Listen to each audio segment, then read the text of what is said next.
It's not my fault. Are you ready, bitch? I meant it like you know. Totally. Hi, everybody. Hi, guys. Do you know what I mean? No, I never mean it. I know. Good. This was after our first kiss. Yes. But before the official first date. So I didn't have a car or anything. So I was sort of stuck. You know, I wanted to take her out, but there's nothing local to me at all other than like a grocery store. Mm-hmm. That was the only thing that was close. So I knew I had to do something at home. So I'm like, I'll cook for her because that's really, you put in a lot of effort in, you're sort of putting yourself out there, but you can make it nice and romantic as well. So I knew my 2 roommates were going to be out. So yeah, I invite Paige around. All I know is that this girl loves bacon. That's all I know. So I'm like, I can't just fry up bacon. I got the little chicken medallion things wrapped in bacon. I did do some asparagus and some garlic mashed potatoes. Mm-hmm. Anyway, I was like ready to go. I Googled online like how to get the chicken cooked through but the bacon crispy because I didn't want the chicken to be dry. So it basically said to, in a pan, bacon to lock it in, then put it in the oven and roast it. So I'm like, great, perfect. No worry for me. So she's running late.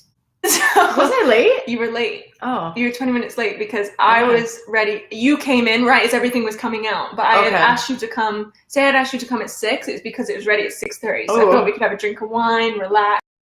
She came in right as I'm pulling everything out and like whipping these instant mashed potatoes and trying not to get them dry. So anyway, long story short, I pull this fucking pan and put it on top. She comes in, I'm running to meet her. I'm nervous as fuck because like we hadn't really been on a date at all. And all of a sudden she's in my house. Like it's just very overwhelming. And then like a complete twat, I go over to the stovetop and grab that pan that has been sitting in a 400-degree oven for 45 minutes. Yeah. I had seared my entire palm. And because, you know when it's so hot, you don't know it's hot. So I had grabbed it, looked at her and got, did I swear? I thought you said word, but I might have. So this happened and I'm like, oh, do you remember? And you're like, what can I do? I'm like, get in there, go. Yeah, we are fresh new, like new fresh. And you're like, just go. I'm like, oh my God, okay. And you know, like when people are flustered and you don't want to like agitate them more, I was like, I gotta get out of this girl's hair. Oh yeah, so I serve it up and everything. She's like, you okay? I'm like, yeah, I'm fine. And then I'm in the middle. I can't hold my knife anymore because any sort of pressure on this bird is like just searing into me. So I cut up all my food at once, put my thing down and eat like a child. And then like we're at a cute moment and she like reaches out and squeezes my hand, like forgetting that I completely scorched it. So that I had to get some ice cubes in a little sandwich bag, hold them with my one hand, and then put down my fork whenever I wanted to touch it. I felt so bad when I squeezed your bad hand because you're like Paige, and because I completely forgot because I'm a nervous wreck, and then I think I'm squeezing your nearly melted off hand, so that was fun. It took a long time that, and it looked awful. So yeah, it got off to a good start, pain-free, drama-free. It was a good mission that we had done. Yeah, it was quite wonderful, shall we say? But we made it. We did. Who is the funnier one in the relationship? Yeah, we both think we're the funniest ones, but we have different humor. Yes. I'm more sarcastic, witty. You're more on the fly. Stand-up humor. Does that make sense? Sure. You're like a one-woman show where I need someone to interact with to be funny. So I guess in that instance, you are more funny. Of my percentage of things I say that are funny, my percentage is lower, whereas you say less things but more funny things. More precise. And it's funnier because you say things less. Does that make sense? Yes. How old were you guys when you came out? I was 20. 16. That's young. How do you stay so happy in your relationship after such a long time? I would say it depends how old you are. Like when I was say 16, 2.5, 3 years seemed like eternity with someone. But then I'm sure people that are older than us are thinking like 2 years, you're still in honeymoon stage. Mm-hmm. So the thing is, it doesn't feel like we've been together for years. We just said that the other day. We were just saying how happy we were. And it felt like we'd literally been dating like 2 or 3 weeks, except for that I knew everything about you. Yeah. But as far as like how we do it, but I think we put in effort, both of us, without the other one asking, which I think probably helps keep us happy. Like now, at the start of the relationship, I had to ask you to do things that I needed that you didn't know about. Right. Right? Because we're different. We show love in different ways. So plus you're both mature enough now to like resolve things and talk about things. Are you guys gay or bi? I identify as gay, but there's a lot of people that think I'm bi. But Yeah. it's for me to label. I identify as gay too. What's your best memory of being 16? I have none, honestly. Not having bills is my honest answer. That's a good one. 16 was a really rough age for me. I don't have a lot of good things. Learning to drive, perhaps. Bad year. 17 though. Okay, no. Do we want kids? Yes. I think so. A lot has changed because when we started, we really were attracted to the fact that neither of us wanted kids. In Paige's family, there's a newborn baby, and she's so tiny. She's so cute and little, and I just wanted to take her home, you know? After we met her, it was... She really is the smallest thing ever. I love it. Look at her. Look. Oh, the brightness is a bit high, but look at this baby's little face. So yeah, when I saw Paige holding her, I'm like, oh, I kind of want one, but not coming out of me. Looks like I'm going to have to do the damage to myself. The world needs Paige and Holly offspring. I think we'd raise them well. I think we balance each other out enough with like strict and fun and rules and no rules to bring up a well-rounded feminist individual. Who, out of the two of us, who is most likely to have been the fat kid? I'll just go fuck myself, shall I? It's okay. That's not bad. It's because my big ass head. They already know I had the structure. The answer is me. Yes, I was a very chubby, like, small toddler. Like, I had those rings around the arms types of thing. Look like elastic bands around the arms and legs. Yeah. I actually still have one left on my arm. You can see it. Oh, I really like those. See that? Yeah, the little, it's like the tire man. You can, I don't think that it shows up, but I do have a couple on both arms still that have not gone away. Oh, well done, everyone.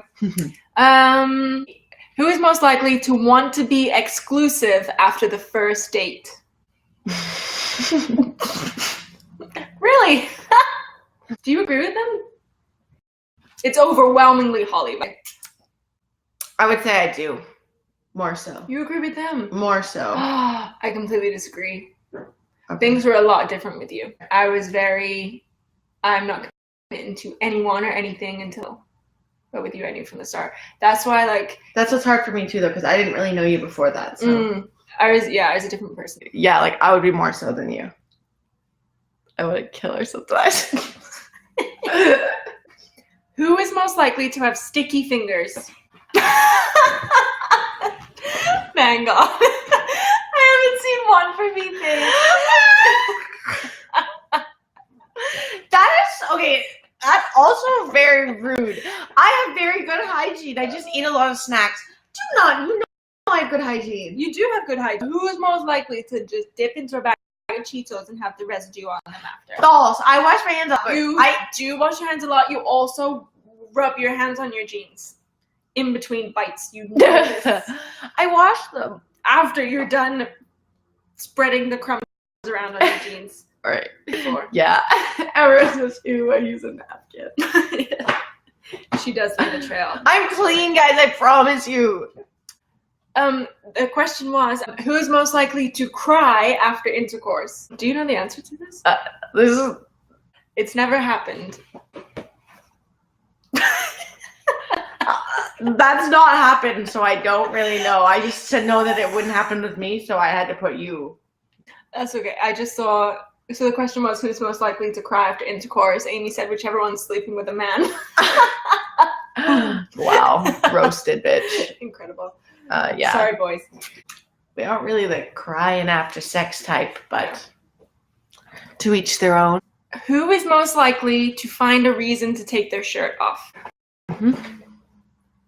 Holly tries to be nude at every moment possible. She enjoys to be without clothes much more than Just at home. clothes. Yes, agreed. Which you are home quite a bit, so home. Yeah. Whereas I am the exact opposite. I don't even sleep naked. That drives me crazy. I have really bad sleep. Anyone else have bad sleep if they sleep naked? I always think there's going to be a house fire and I'm going to have to run out nude. Yeah, but just run out nude then. Who cares? Why? I guess so. But I'm telling you, my anxiety, like, I wake up and I go, oh my God. So where's the pants? I sure do. Physically, yes. Literally. Questionable. I just can't do the naked thing as much. Holly will like have a shower and then come out and just boop, boop, doo, doo, doo, doo. And I'm like, hey girl, like looking fresh.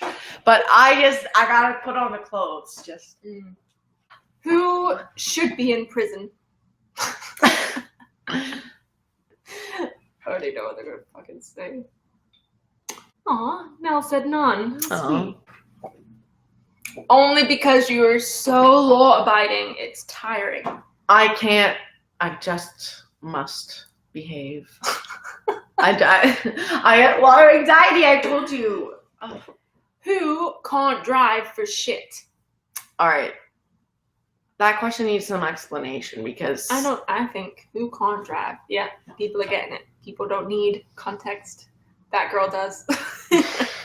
I guess I am the worst driver in terms of confidence. I've never been pulled over, never had a ticket, never had a crash. Knock on wood again. Say, if you need to be somewhere on time, come with me. If you want to be stuck in deadlock traffic for hours, go with Paige. You want to go on time or you want to make it alive? You make the call, I guess. If you want to leave 3 hours earlier to get there. Yeah. Who is allergic to everything? Vegetables. Holly. Ready? Yes. Definitely me. I'm allergic to mango. I'm allergic to cats and dogs and really any animals. And then any like outdoor pollen and stuff like that too. So. But I'm allergic to cauliflower, I think. Yeah, we don't really know for sure. Latex is another one of mine too, which is a weird one. That doesn't really affect you, does it? Not that much. Nope. Good thing I'm gay, honey. Who is most likely to spend all day interpreting a text? That is a great question. Isn't that a great one?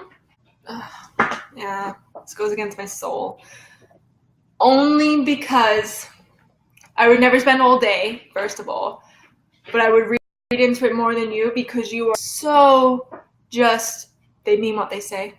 Why would they ever put a message in a text if I'm reading the words for face value what they are? You're so just, there's no mind games with you at all. And there's not with me, but I'm more skeptical that people have them. Where you're just like, what advice would you give your younger self knowing now to not worry? I think we spend so much time stressing about what we do and don't have and what other people are doing or have, and to just fucking sit back and relax for once. You know, like you stress all the goodness away from your life because you're focused on the stuff that you don't have rather than the stuff you do have. Like, appreciate what's in your life and don't look outside of that bubble. All right, mine's just stop caring so much about what other people think because it's your life, and a lot of the people that you think opinion is important at the time most likely not mean anything. For me, Paige, you said earlier when you were 16 was a rough year. What helped you through it? So you guys may have seen like my health video and stuff, and if you have, you'd know that when I was younger, between really the ages of like 12 and 16 were kind of my roughest years. I went through like a lot of depression, anxiety, stuff like that. And I guess thing that helped get through that was staying busy. I've realized in life that when there's times where I'm not busy and I'm not working on things or have a goal to accomplish, I get really down on myself because I feel like I'm not I don't, it's like just like not worth it. Like what's the point of things is kind of what happens if I'm not busy. So finding things that keep me motivated, that make me want to work hard, that make me excited for the future, those are really important things. So for anyone going through something, if you find something that you love or that makes you happy or you have a passion, try and stick around those things. And also having family and friends around to support you, being able to be open with them, communicate, talk about your feelings, not just keep things to yourself. And again, that took 4 years to really realize that was even something that I needed to do. So when did you know you weren't straight? It's a hard one. There's tons of signs when I was young, but it's hard because you're when young. I came out to myself, when I fully realized, I was probably about 19 or 20. But I was like with a girl when I was 16 and just thought I was like experimenting or being adventurous, even like didn't do anything on it because I didn't know anyone gay my entire life, so I didn't have anything to like relate to or anyone to talk to without it getting out because it was from a very small town too. So but I started seriously questioning it about 18. Came out when I was 20. So I can remember a moment from when I was like probably 5 years old, just having to do with TV shows and things like that, and seeing female characters. Gay. Yeah, it's baby gay, and just always having comfort in women over men. I've never like really been comfortable around men ever in my life, and that's never improved. We had a very similar situation where we were both with girls at a very young age before we knew we were even gay, and we considered them just to be exceptions. It was kind of after that relationship where we went to go be with men again, and realizing that there was literally no comparison with what it is like to be with a girl. And that's when we kind of realized. And yeah, and for us to not have those support systems around us growing up, we had nobody to connect with or realize that was even a situation. So that's one thing that we're able to kind of show you guys on our channel and through our streams and stuff, that if anybody is going through a situation similar to ours, that hopefully they can help connect and hopefully come to terms with themselves as well. It's just a couple at the end of the day, no matter what you're made up of. I just think whatever gets you to the place where you are was met, and you're no less of what you identify based on your journey to get there. Does that make sense? Once you're there, you're there, and who gives a shit how you got there? If you feel comfortable now and smack the label on yourself, do it. People are asking, how can you be that confident? I know, I've been seeing it, but I don't, to be honest, I don't feel confident. It's hard to explain. It's a hard one for me to answer because if I say certain things, I would appear cocky, which I don't think I am cocky. But then I'm not insecure either, and I don't want to downplay it. I think I was completely filled with boosts and love and encouragement from a very, very young age. I had really low self-esteem when I was probably about 10 to 15, and that was because like I didn't think my clothes were as nice as anybody else. I didn't think I was as pretty as the other girls. Like just stuff like that, where because you're bombarded with so much shit from everyone and from media and TV and all this shit, and it's so like you're not even aware that you just wake up and don't feel enough. And I can't even tell you what happened. Just one day I was like, Beyonce happened. And music is a big thing for me. My genre of music is like girl power, basically, like strong women. I would read them or watch interviews with them with really strong women that I admired. And I sort of listened to what they would say and almost fake it till I make it, basically, to replace all the insecurities that I had. I don't think Beyonce wakes up and thinks like, oh, what if they don't think this would be? Like, she just gets up and does it. People like it, great. If they don't, they don't. So she's a massive inspiration for me. On my shit days, I listen to her and it like reminds me of who I am, you know? I feel like she made me. She made me who I am. Well, it's sexy as hell. I think knowing your worth is huge, and not enough young people know their worth. Surround yourself with people, with things that you want to take in. Listening and taking advice from people who I wanted to be like. On that note, thank you for all your input. We love you guys.